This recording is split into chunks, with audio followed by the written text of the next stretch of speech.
Hello, friends and family. It's Jaden here.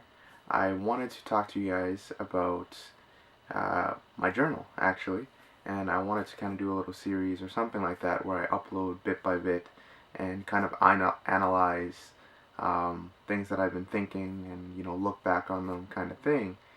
So yeah, there's a lot of concepts that I've been going over. I think right before my last midterms, I was having some kind of mental breakdown, so just took out a pencil and I started writing, and ever since I've been writing, and it's definitely helped. Of course, there's some ideas that go in loops and loops and loops, but every time I write, I find it helps a lot. So the first day I ever wrote, I titled it "How Do I Feel?" My first entry ever. And as I go along, many of the sentences won't make sense, so I'll try and analyze and help people understand. So, beginning here, the title: How do I feel? I heard those words, now truly perplexed, deep in thought. I find the answer is not simple. Why did I ask this question? Is this a valuable use of time? What is my goal?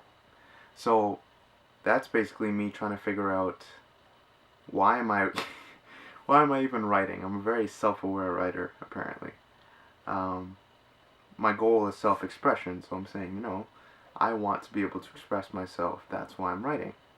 The hope is that I can find truth, and from that truth, I can grow. However, I am doubtful. You see, what if said truth is flawed? What if there is more than one truth that governs my life? So, when I wrote that, I was thinking, what if there is more than one thing in my life that determines how I should live? Let's say you have a belief. I think a belief is a better word. If you have a belief in something and all of a sudden you use that belief to live your life, say that belief is that you should never eat apples on Saturdays, and you live your whole life living that way, and then someone else tells you that eating apples on Saturdays makes you run 2 kilometers faster. That's a terrible example. But then you start eating apples on Saturdays all of a sudden, and your whole theory has just been thrown out of whack. I don't know if you guys have ever heard, but that's called a paradigm shift in a way. Like you had one concept and now throwing something else, right? Um, it would be very easy to live life if there was one solid thing you can kind of follow, whether it's religion or whatever it is, and you use those morals, those standings, to keep yourself completely, I don't want to say like you're a drone or anything, but I want to say you don't have to think as hard when all your morals are already set for you. You know what I mean? Um, anyways, I'm not making much sense there. Uh, then I say, after looking at my words, I can confirm I do not trust them. The world's possibilities are endless, like my thoughts. So, of course, I don't understand what I've even just wrote. I basically reread what I wrote, and I said, well, I think a lot. Brilliant, Jaden. Um, I wish there was an answer.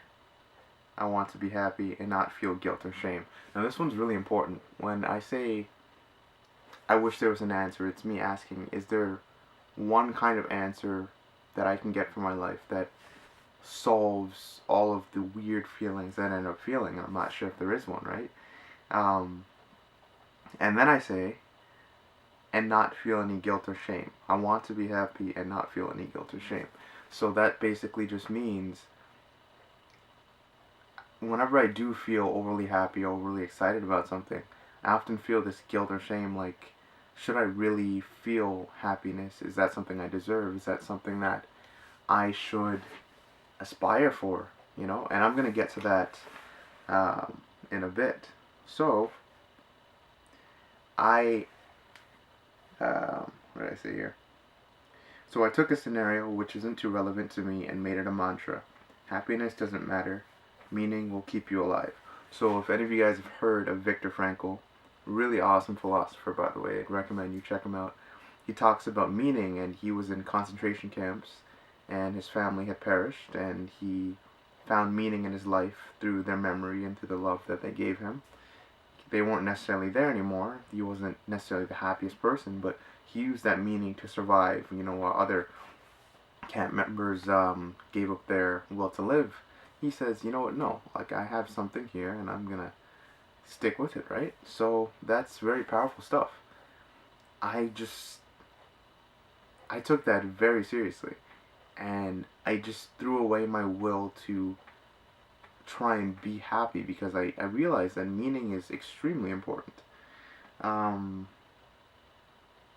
so after this, I say your meaning will create drive. So what you believe your meaning is and what you believe your existence is made up of, what you're supposed to do at least in your existence, will create drive. That thing that gets you going regardless of emotion. So I say something that overpowers emotion, and logically speaking, emotions controlling action causes. Geez, yeah, this is an actual thing. Oh, wait, what did I say? Wow. Emotions controlling action causes inconsistency in behaviors, right? So, what that means is when you let your emotions control you and you're looking for consistency, you're looking to grow as a human being, it's not logical because you can be sad, you can be tired, whatever it is you're feeling can always change, right? And if you allow your emotions to be what govern your actions, then at any point in time you can just give up something that's really important. You can be sad and then come to work and not perform optimally because you're sad, right? And to a lot of people that's a logical reason. Your emotions should dictate what you eat and what you do, but if you allow that to be your focal point, it's going to be really hard to grow. Then I say, on the other hand, this was a thought created under extreme duress. So then I say, yeah, inconsistency in behaviors through emotions, whatever, I was just thinking about it too hard. I don't even know why I wrote that. Then I put balance in brackets intensely. I want to keep moving forward. The feeling of success propels me whilst defeat cripples me. So that's something I'm going to talk about in my next video, failure. The feeling, and why did I put whilst? I said, the feeling of success propels me whilst defeat cripples me. It's hilarious.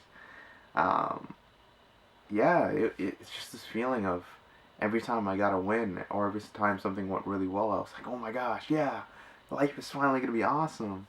And then anytime something would go wrong, I just didn't have the coping mechanism to just sit down and go, it's not so bad, you can get up from it. No, it was just very much when things go wrong, and the way that I perceive things going wrong is very different than the average, because I do aspire for some kind of perfection, I guess, which we'll talk about it later. I want to keep moving. This is illogical, founded on optimism and overconfidence. So the idea of growth and continuous growth is, so this is a very negative statement. It's me saying, this is illogical for me to think that I could possibly keep moving and keep moving forward continuously. I don't think that it is, especially now that I've grown so much after I wrote this. I wrote this months ago, guys. It's been a while since I wrote anything like this. And I wrote, sometimes you lose, but why? Question mark. I sacrificed my happiness. This should be the ultimate sacrifice. So in that I'm saying, why am I failing? Why am I losing? Why are things not going the way that I want them to go when I spent so much time just sacrificing my ability to be happy? And you know what? It doesn't matter. In all honesty, it doesn't matter how much you sacrifice emotionally. It just matters what you make out of your situation. Because I wasn't making anything out of it. I was just sacrificing my ability to be happy and then expecting life to just be like, okay, Jaden, you're really sad. Well, now things will kind of be better. I promise you that's not how it works. Moping around doesn't get anything done. But I still do occasionally. see. Then I asked a very interesting question here. How do I understand the pain and the struggle of successful people if I live in happiness? Content, complacent, willing to join society. Nothing extraordinary comes from complacency, societal assimilation. So that's just me saying being a part of society, being a part of norms, and becoming like others and accepting others is what basically drives me away from my goal. That being to be an extraordinary person. I mean, everyone wants to be amazing, right?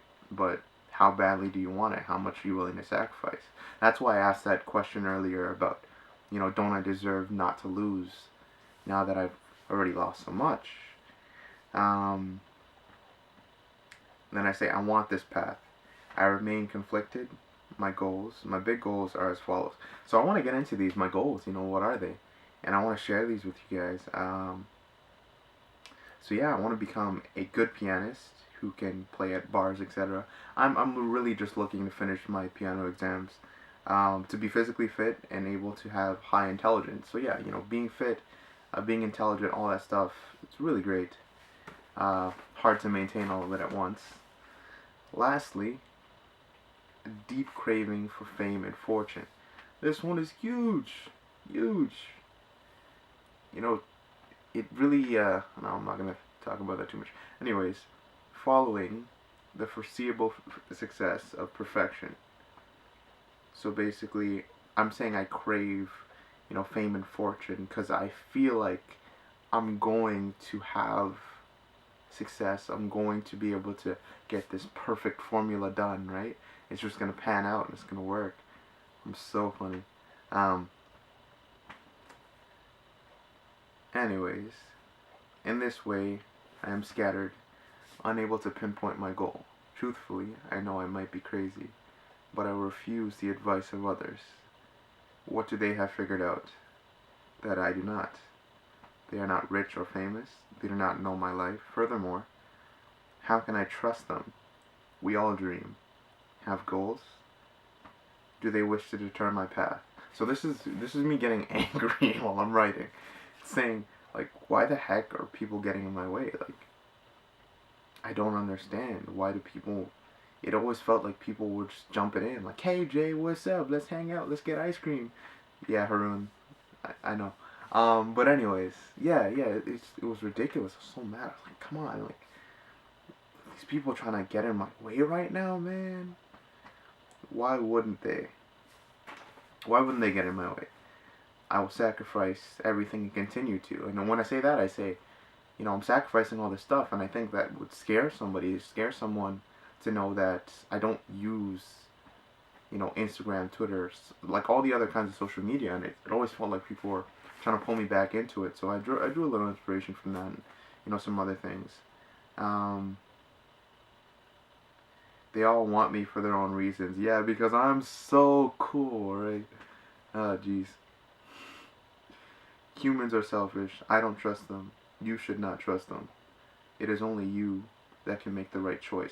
This one, I don't disagree with. I think when I say that only you can make the right choice, that is 100% true. When you allow yourself to be pulled around and pushed around by other people and change the way that you perceive your own experience, that's a bad thing. No matter who it is, you gotta say that you want something, and then you gotta figure out how to do it your way. Sounds stupid, right? But learning how to fail at something yourself, like even if you're wrong, right? You gotta go through it yourself, because as soon, like I say, somebody was guiding you for your entire life or whatever it is, and they're gone all of a sudden, right? Now you have to figure out why they were coaching you or how they were coaching you or whatever that person had that was in your life. You have to figure it out now because they're not there. So figuring stuff out by yourself, I would recommend 10 out of 10.